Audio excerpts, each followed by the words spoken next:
Hello, I'm jashykins, and welcome to another little vlog review.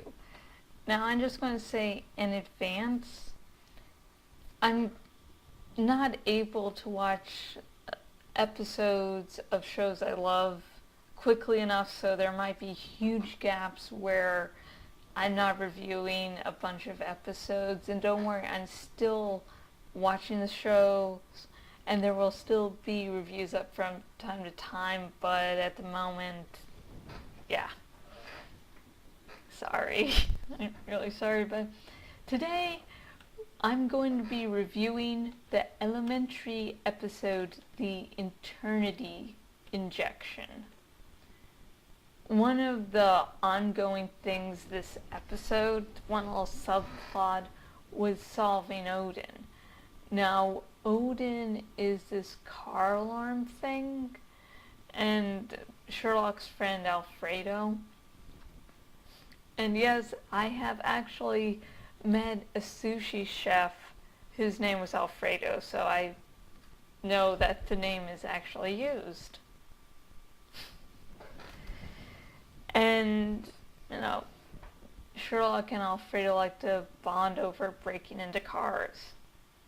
So, ongoing this episode was trying to solve Odin, and Odin would pop up every now and again since Alfredo put, the thing around the house to keep it fresh in Sherlock's mind. So sometimes Sherlock or another character would move towards one of the sensors and Odin would go off.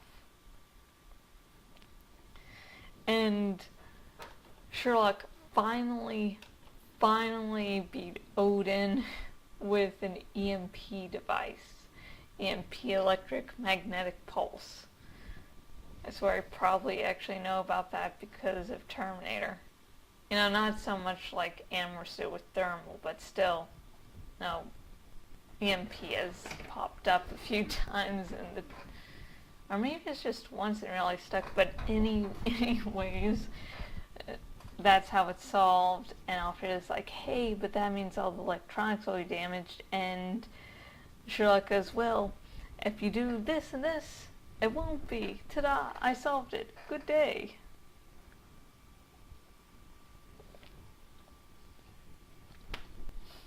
So it was nice. The time dilation thing, which is really the whole mystery this episode, was all done to save a dying man, because this man knows, like, hey, if it could seem like I'm living longer than I am, that would be awesome.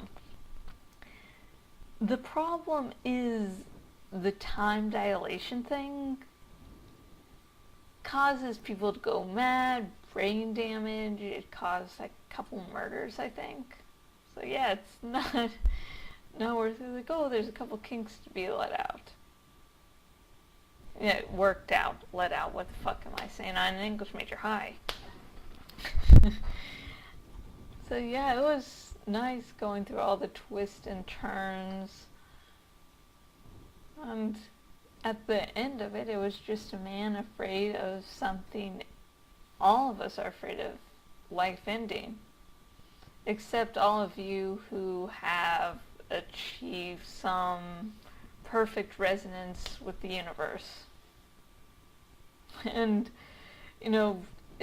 the time dilation drug causing brain damage, I'm finishing up the Maze Runner series. Well, technically the next book will come out next year, but I'm finishing up all there is so far.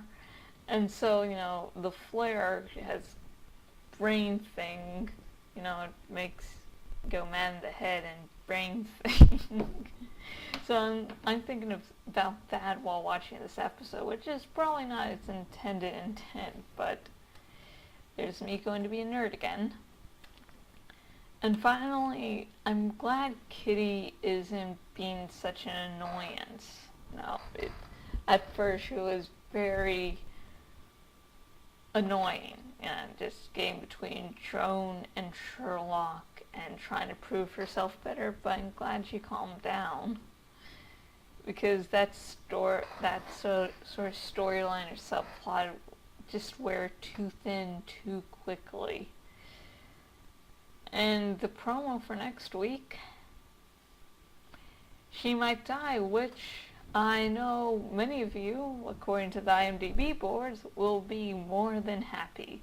But as I am, as ever, usually on the opposite sides of the fandom, not all the times, but I find myself a lot of times being on the opposite side of the fandom, what the fandom thinks, I'll be sad. So, maybe Kitty will die, maybe she won't. And my final thoughts for this episode, it's good.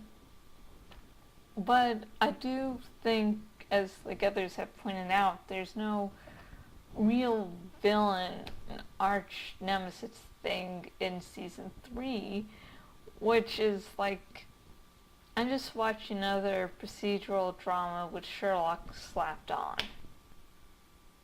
And I don't really watch those. Not Sherlock, Elementary is really the only one like that I watch. So I hope it doesn't start devolving into that and we find something to suddenly pick up the pace and there's actually been an overarching season thing.